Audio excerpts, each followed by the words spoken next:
Well, greetings. It looks like you've joined me again for another insight. Hey, let's take a good look at chapter 15 in Genesis. It has to do with the covenant between God and Abraham. It's a fascinating thing.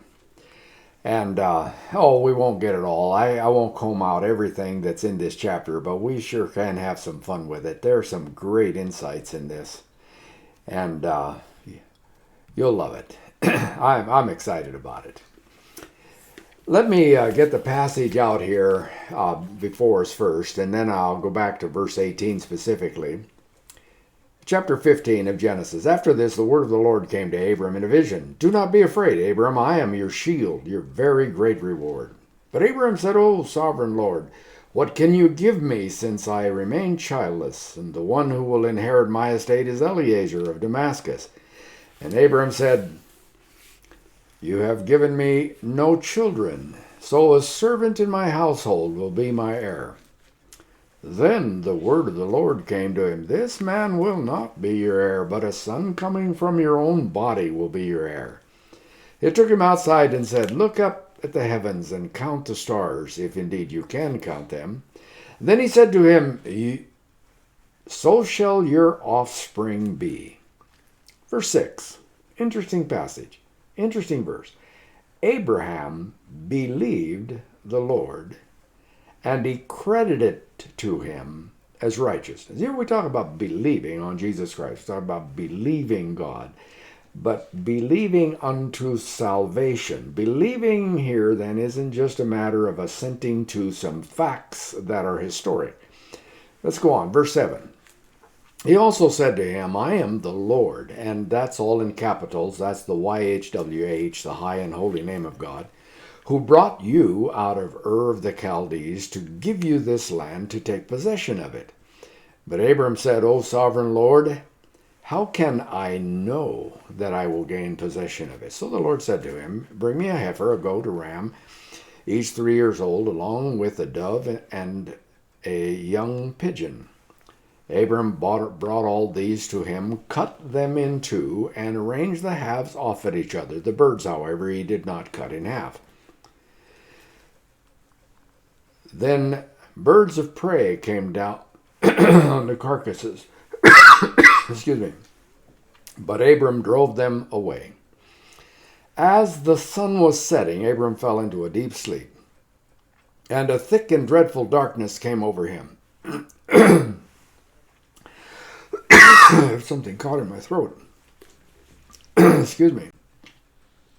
Then the Lord said to him, Know for certain that your descendants will be strangers in a country not their own, and they will be enslaved and mistreated 400 years. But I will punish the nation they serve as slaves, and afterward they will come out with great possessions.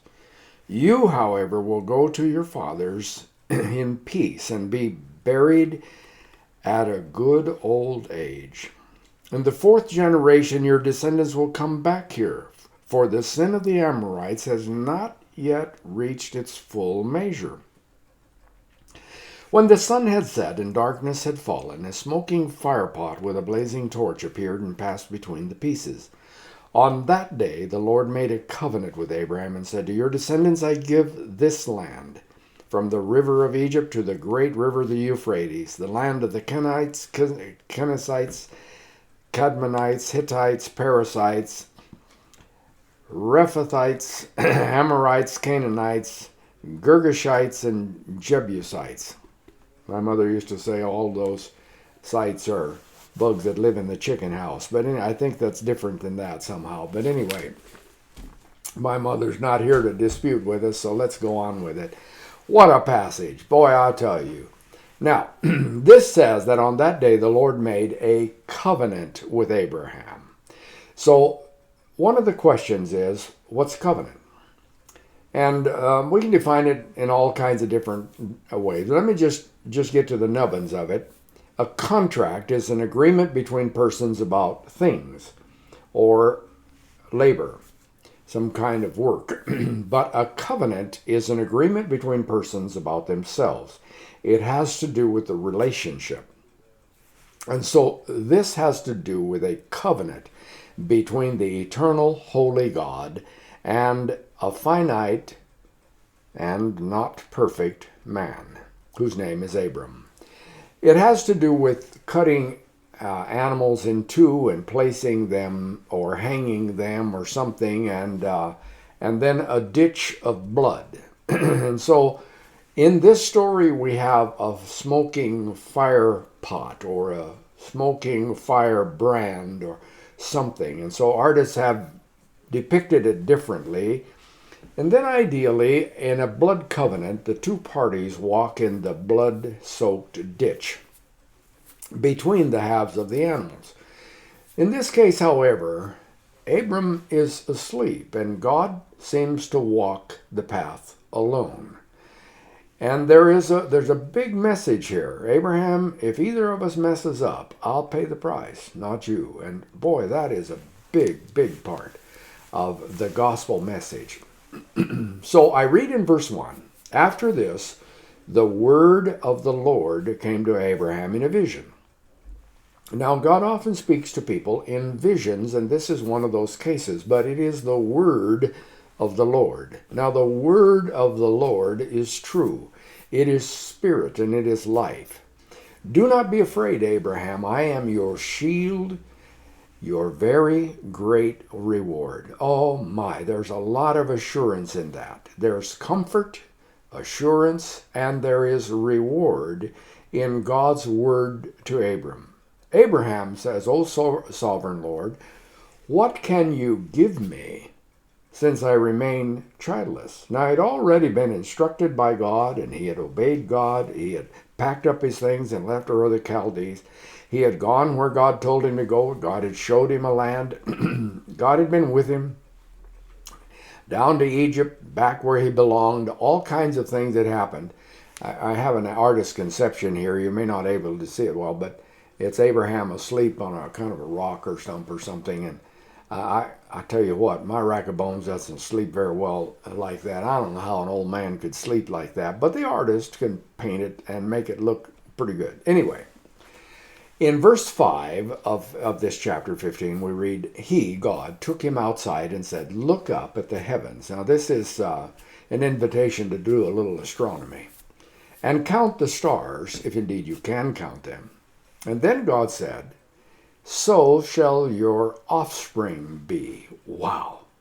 You know, for a person that is 78 years old, 85 years old, wherever he is at this stage of his life, for God to promise that he's going to have a son, and from his wife Sarah, no less, and she's way past the age of childbearing, man, that would be absolutely unbelievable.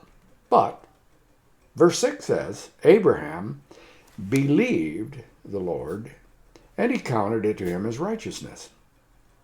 Now, believing God always results in righteousness, so let's get this principle. But believing is acting on what God says.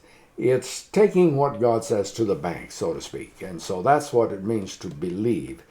And I want to just highlight that word and get it before us. It's not just agreeing that a historical event took place. It's way bigger than that. The Bible talks about grace. That's something God does and offer, and then it talks about faith. And all through the Bible we have illustrations and statements about grace and faith, grace and faith. So God makes an offer or a promise, and then we have to accept it and act on it. That's what faith is all about. So this is what believing involves in this case.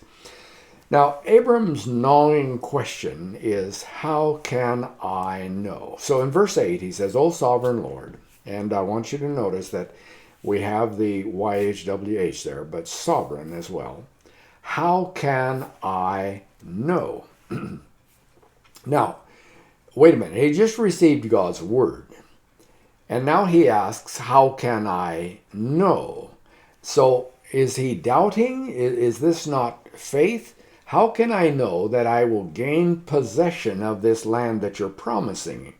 So one of the questions we might want to ask is, what kind of proof would it take? What kind of proof for Abraham? What kind of proof might it take for you or for me? what would we accept as proof? Now in Hebrews it talks about faith in the faith chapter 11. Faith is the substance of things hoped for, the evidence of things not seen. But I'm saying that faith is just a little more than that. There's action required on it. So Abram's going to act on God's word, but he wants to know. How can I know? Well, isn't it enough to have God's word? God gave me his word, and I can take that to the bank. But God works with him and says, look up to the heavens, count the stars. Now, back when he was with Melchizedek, Abraham had talked about how the God of heaven, the Lord of heaven, had given him victory and would reward him and so on. So this is a reflection of his own phrase, a chapter later. So God's promise is based on past action. God had called Abraham out of Ur through his father Terah, of course, and then they went as far as Haran, and then God called Abram from Haran to go down to where he would show him. And the story is a story of redemption. All the people had gone east, away from God. And with Terah, they start their way back toward God. And God speaks to Abram and says, okay, you and I are going to have a deal. I need for you to trust me. I need for you to follow where I lead you and so on. And so they already have a history of God talking and rewarding and so on. But God now was about to enter into a covenant with Abram. This is that agreement between two persons about themselves. The high and holy name of God, YHWH, represents the God of covenants. He makes covenants with people. So we have the Old Testament covenant, and then in Jesus Christ we have a new covenant. What changed? Well, the priest changed. It wasn't the high priest of the Levitical order. It was the high priest of the Melchizedek order. And when the priest changed, the law has to change. So now we're going to start with the first covenant. There will be another one that Jesus initiates with his own blood, and he talks about it at the Passover supper. Covenant undergirds this agreement of God's dealings between himself and Abraham and his posterity into perpetuity. In other words, forever. Now, I've been reading about this, and there is no other nation. I've tromped around among the Mayas and the Incas, and I've studied about the Babylonians and the Egyptians, and all great civilizations have come to an end, and they have died away. They have left monuments and all kinds of litter across the face of the earth. But no nation has been born again, like God said that he would give rebirth to Israel. So God's promise has been borne out in many specific ways through the nation of Israel, the descendants of Abraham. So I want you to note here that it isn't the covenant that makes Abram righteous. It is Abram's faith. He believed God, and that's what made him righteous. It's believing God in a way that you act accordingly that makes you righteous. Now, it isn't your actions that do it, but it's that you take God seriously enough to act as if what he promised is reality. And what a way to live. So a covenant is made after. The covenant is after Abram believes God and is accounted as righteousness. What we're seeing here is movement from grace to grace. In John's Gospel, we read, out of his fullness we have all received grace in place of grace already given. Grace in place of grace, or grace on top of grace. You see, faith is a step of obedience that we take in response to God's grace, which then positions us to receive the next gift of grace that God has for us. It's kind of a staircase upwards, And we are given this in John's Gospel. Grace moves from grace to grace. And the key ingredient is our faith in each of the steps. I want to come back to this concept of the covenant now. There is a sign and seal of the covenant. A covenant is, I've done lots of marriage. A marriage is a covenant, and I've done lots of certificates of marriage. And so we sign and we seal the certificate of the covenant. But in this case, we have a blood covenant. And so there's going to be a sign and a seal in this, and it's going to involve animals: a heifer, a goat, a ram, a dove, a pigeon. Now these are the clean animals that are acceptable for sacrifice.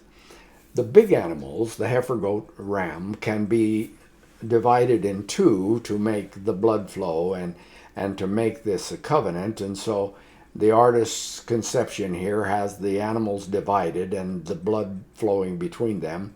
And then there is the birds, of course, were not cut in two. There's going to be the flaming torch or the the smoking flax, whatever we want to call it here. So in Jeremiah, there is a statement that God makes through his prophet where he talks about covenant and talks about the consequences of breaking a covenant. And it reads like this: "The men who have violated my covenant and have not fulfilled the terms of the covenant they made before me, I will treat them like the calf they cut in two and then walked between its pieces." So cutting the animal in two and walking between it is a sign and seal that this is what will happen to us if either of us violates the terms of the covenant. That's what walking in the blood path represents between the halves of the carcasses. So in this, there's an overarching story that involves God's eternal plan. So in verses 7 through 16, we see a foreshadowing of the ratification of the covenant in Mount Sinai. God says, "I am the Lord your God who brought you out of Ur of the Chaldees." Moses has gone up. He has made a sacrifice. He has spilled half of the blood at the base of the altar. Half of the blood he sprinkles on the people. Jesus gave his blood for us that he might give his life to us, is the symbol of all of that. But the people ratify the covenant in Mount Sinai. In verse 7 specifically, we see this virtual identification. "I am the Lord your God who brought you out of Egypt." So I'm the God who brought you out of Ur of the Chaldees. I'm the God who brought you out of Egypt. And so what we have here then is a reference to the 400 years of bondage, which the children of Israel would spend in Egypt, but also a reference to the 400 years of Abraham's descendants in Ur in the east. They had gone away from God to the valley of Shinar, it's called in Genesis earlier. So we're going to remind in covenant now, the terms of the covenant. We're going to remind Abraham about an act that is going to happen. Well, foretell about an act that's going to happen to his descendants, and remind him of what did happen to his ancestors coming out of Ur of the Chaldees. So the symbol of God's presence now is going to involve fire and smoke. Well, that's what it involved on Mount Sinai when they ratified the covenant, fire and smoke. If you go clear to Pentecost, you have fire, kind of a smoke. And so smoke and fire are a symbol throughout the Bible of God's presence. And here we have it. And it's a reality, and of course in a vision for Abraham, but it will become reality throughout the Old Testament and then into the New Testament. God's promise is a land. We call it the Promised Land. Abraham never fully got it, but it's for him and his descendants into perpetuity. So we talk about this area on the globe as being the Promised Land. Normally we refer to Israel specifically, but I think that the inclusion of broader geographical boundaries is evident here because it talks about the river Euphrates, the great river of Egypt, and it talks about some specific place. It may be that this area was the Garden of Eden. There is an area, I just put a circle around it there. There is an area that is called the Garden of God by ancient people, down around the northern end of the Dead Sea, and it includes Jerusalem and Jericho and a whole bunch of that area, the place where Elijah went to heaven, where Moses was buried. All of that is part of this. But the terms that are spelled out here in this covenant that God gives with Abraham is much bigger than that. And this may have been all the area of the Garden of Eden originally, because it talks about rivers that flow. And there's a guy that has traced the rivers that went north and south, and it looks like the one that went south went all the way around the tip of Yemen, and that's where those gems and precious minerals are that it speaks of specifically. That was where that one river went. But Abraham's descendants would displace the peoples of 10 specific nations, and they're named here. All those ites, termites? No, they're not the termites, but they're a bunch of ites. Anyway, mites. No, that's what lives in the chicken's house, but ites. Anyway, there are 10 specific nations named. If we look back in the table of nations, the writer of Genesis has been doing series of tens. There's 10 Nephilim, the great men, chapter 5 of Genesis. And then there's the table of nations. I believe that's chapter 10. And now here we are again. There are 10 nations. 10 is a symbol of everybody. And so all the nations that live there are going to be displaced by these descendants of Abraham. I want you to also notice that in the Jewish custom, it's the end of the day that's the beginning. So when the sun goes down, that's the beginning of the day. And the day always moves from darkness to light. Now in our system, we're all confused. We start in the middle of the night and we wake up and we think it's another day. But our day actually started somewhere around midnight. Jewish day starts, it ends and starts at sundown. So we read this specifically in this narrative. It's the ending of the day, but it's also the beginning of a new day. In verse 17, when the sun had set and darkness had fallen, a smoking firepot and a blazing torch appeared and passed between the pieces. So we start in darkness and we move to light. We move to the light of a torch, but we're going to move to the light of daylight from the darkness as well. Do you remember that the Passover meal was after sunset? They had it at the beginning of a day, and it was the beginning of a new day. Jesus rose on the 8th day, which is after the 7th. After the end, there's a new beginning, the 8th day, a Sunday. But Jesus was the Passover lamb, and his body was laid to rest just before sundown. And then a new day began where they supped together, remembering his redeeming grace out of Egypt. Back in the Garden of Eden, there was a relationship between man, which was a relationship of creature to creator or creator to creature. And God and man enjoyed a fellowship in the cool of the day. I think that's morning. My wife thinks it's evening, but it doesn't matter. It's in the cool of the day. But that relationship had no consent. In other words, Adam didn't have to consent to that in some kind of an agreement or a covenant. It was just granted to him. It was a freebie. He just fell into it naturally. It was the thing to do. But after he sinned, and after what we call the fall, God since then has come courting to every human heart.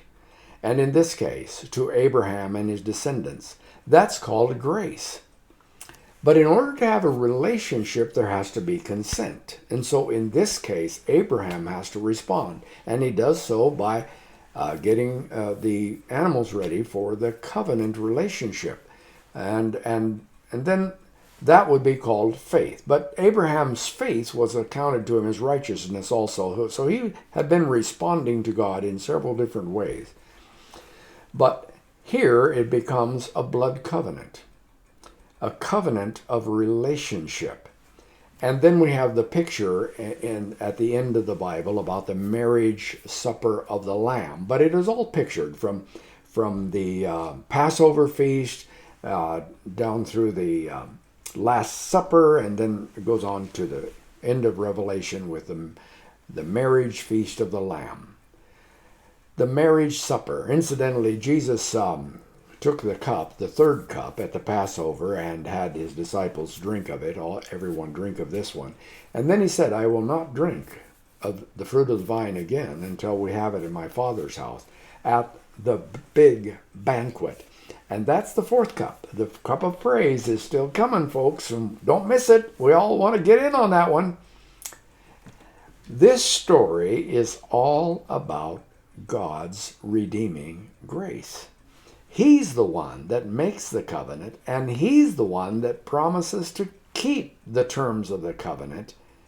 He knows that Abraham's not going to be able to do it, but God, by his redeeming grace, is going to do it. You know what? There's hope for you and me. God is faithful, and he knows how to keep the covenant, the terms of the covenant. And he already paid the price. He already not only walked in the blood-strewn trail, but laid down his life for us. What a picture. Oh my, what wonderful grace. Well, okay. This story has a lot more than what I've unpacked, but there are these things, and covenant is the center of this chapter, and it will be the theme of the rest of the Bible. And you and I get to participate in a covenant relationship with God. What a privilege. God bless you. Thanks for joining me today, and look forward to having you with me again next week for another one of these. Bye for now.